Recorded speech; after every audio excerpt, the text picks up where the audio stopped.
Hello everybody, this is Johns Hopkins with Baltimore Heritage, and we're back with another of our 5-Minute Histories videos. And today I'm up in Reservoir Hill on Linden Avenue. Behind me is the St. Francis Neighborhood Center, which we're going to talk about. And the reason we're here is that its programs are funded by the Baltimore Community Foundation.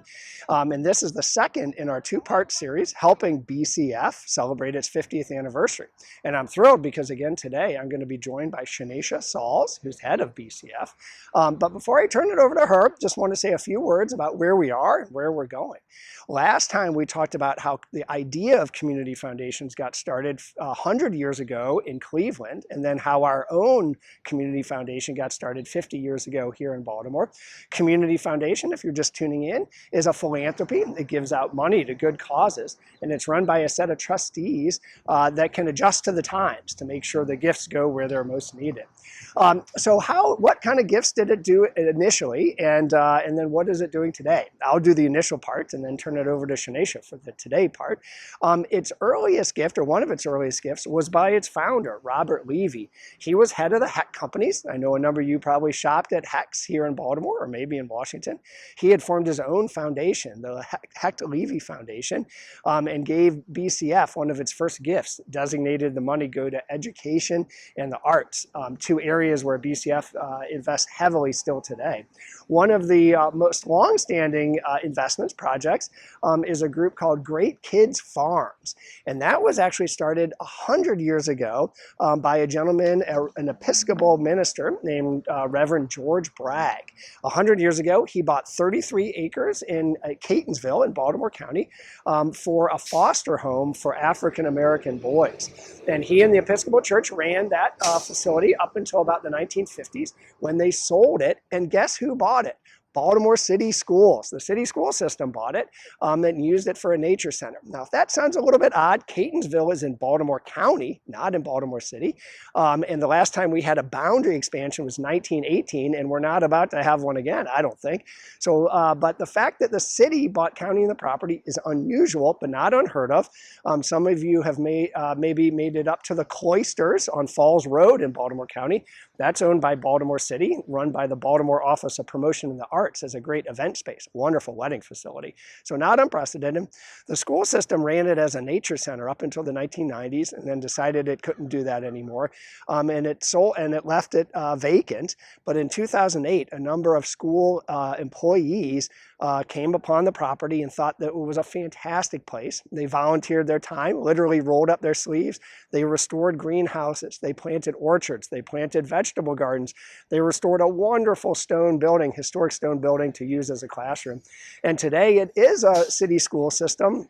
It's owned by the school system, and it's run as a farm. Kids go up there and they learn how to farm. They learn beekeeping. They learn about nutrition. They prune orchard trees. Really fantastic place.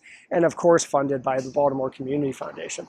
All right, one more, and then I'm going to turn it over. And that's the place behind me, the St. Francis Neighborhood Center.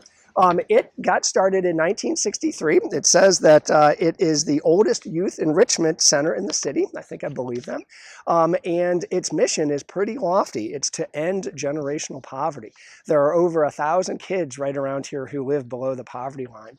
And they tackle that problem with after-school tutoring, one-on-one tutoring. They let kids take laptops home.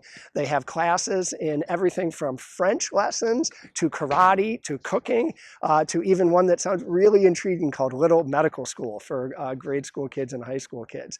So really neat there. They also bring neighbors together with things like yoga classes and potlucks, and have been doing a really strong job since the 1960s on that. And of course, again, funded by the Baltimore Community Foundation. All right, I'm going to end there and turn it over to Shanisha to talk about what's going on today. Thanks so much. Thanks, Johns. Over the years, BCF has served as an incubator, a fiscal agent for more than 50 projects, including Great Kids Farm, Healthy Neighborhoods, the Waterfront Partnership, and the Baltimore Women's Giving Circle, which was founded and has resided at the Community Foundation for more than 20 years. And although we have shifted from being the local go-to source for fiscal sponsorship, we remain incredibly proud of both these projects and their continued impact in Baltimore. So it's fitting today that we're in Reservoir Hill, a neighborhood where BCF has been investing for more than a decade. But we're not just in Reservoir Hill, we're in many neighborhoods. As a matter of fact, most of you shouldn't have to go very far to find a local neighborhood project or organization that has been supported by the Baltimore Community Foundation. And how do you do this, you might ask? Well, we get a lot of help from philanthropy and from civic-minded givers, a couple of which you actually might recognize. One is the William Donald Schaefer Civic Fund at the Baltimore Community Foundation. This civic fund was a $1.4 million bequest by Mayor Schaefer for BCF to support local vibrancy and community building.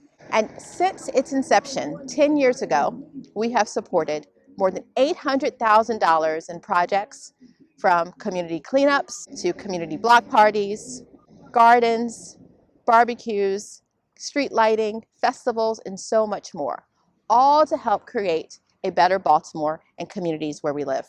So our time today has wrapped up, but let me just end by saying thank you so much to all of you who have to build this community foundation over the last 50 years.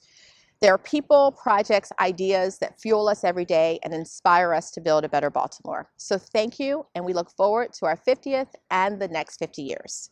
Thank you.